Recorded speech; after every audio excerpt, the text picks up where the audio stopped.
Hello again. Back to another week of Connor's Whiskey review. So today I am going to do something slightly different. Well, not that terribly different, but just ever so slightly different. But I'm going to review Roe and Co. Now, before I get on to the whiskey review, I hope you'll notice, Ed, today I'm not wearing pajamas, so thankfully you don't have to be uh, have to look at that in this video. But anyway, today I'm going to review Roe and Co, which is a blended Irish whiskey. Okay, now, this I discovered literally like a few months ago. I wasn't even aware of it. My wife randomly bought a bottle of it, and as you can see, I quite like it. It's become one of my favorite whiskies, if I'm honest. Up there are my favorites anyway, in terms of an easy drinking, nice day-to-day whiskey. So yeah, I am going to give this a quick review today. Now what I'm going to do is, I like this with a little bit of ice, but I'm going to taste this straight first, and then I'm going to drink it the way I normally drink it, with a bit of ice. But I like it to melt a little bit to get the water running through it. So I'm just going to pour that one first. And that can be my whiskey for the afternoon, or the evening. It's evening time today. I'm usually doing this in sort of late afternoon, but anyway. And we will do just a taste with nothing in it. Now, it's an Irish whiskey, so you're going to get that usual sort of a kind of a shortbread butter type of a smell of it. It's no different than any of the other smells you get off the other Irish whiskies. Now,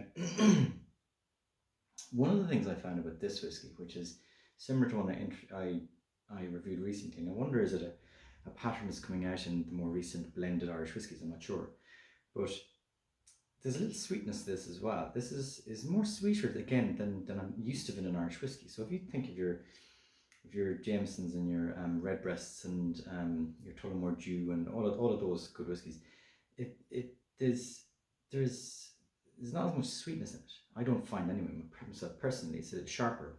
I like the sharpness, but these blended ones I'm finding are a little sweeter. Now I smell this. It's very interesting. It's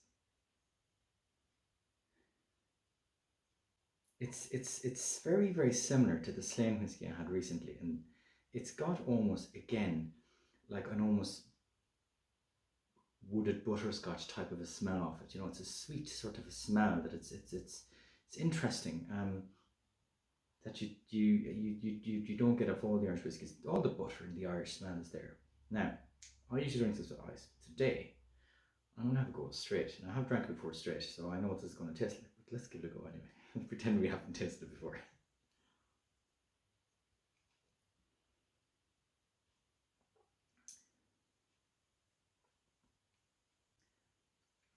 Now that's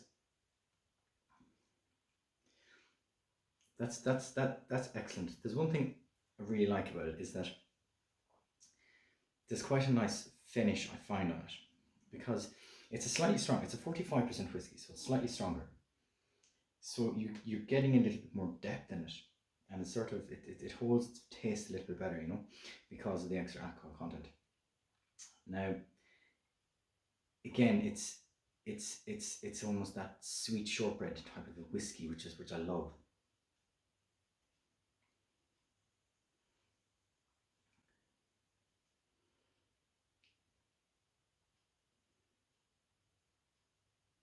I'm finding it hard to put any more taste than that out of it.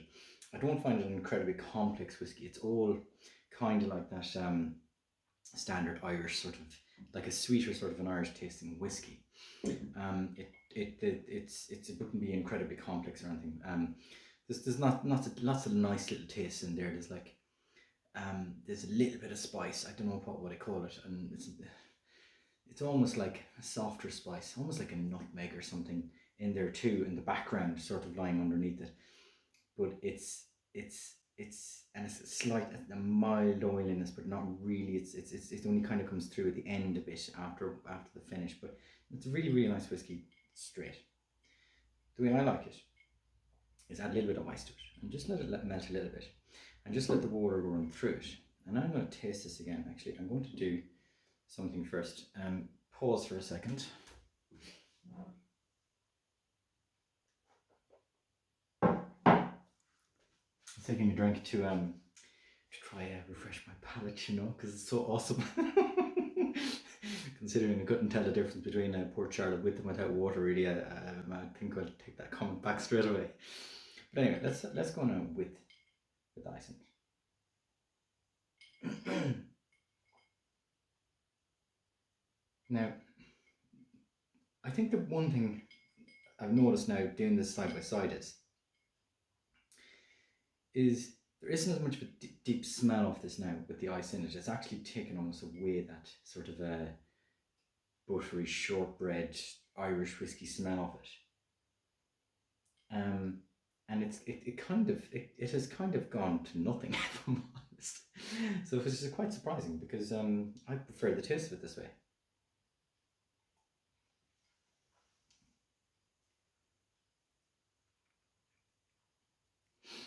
Yeah, and so I guess what I'm finding is with a little bit of ice in it,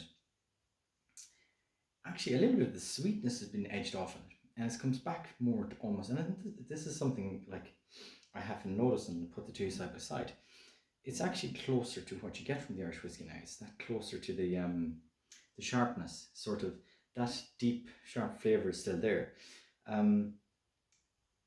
It's still sweet. It still has that edge on it. It still has like something like almost like a honey vanilla background to it, but it's more. I find that that's tamed a little bit with ice, and perhaps that's why I like it more. I don't know. I'm probably not as much into the sweeter whiskies as I am into my more sort of standard straight Irish whiskey. And maybe that's why I prefer it with ice. I don't know. It's kind of tempered it down a bit. But either way, it's a cracking whiskey. And now it's a little bit more expensive than the Slane I find in the shops, but I don't know if it's not popular or something because it's regularly on sale. So I often buy it. I often buy 2 or 3 bottles of it, stock up on it while the sale is on. But anyway, yeah, it's a Roe and Co. Irish whiskey, Dublin Roe and Co. It's a Dublin whiskey, blended whiskey, 45%. A blended whiskey, and it's cracking. It's a cracking whiskey. I really like it. It's one of my favorite whiskies at the moment. I highly recommend trying it. Value for money. It's cracking. Cheers.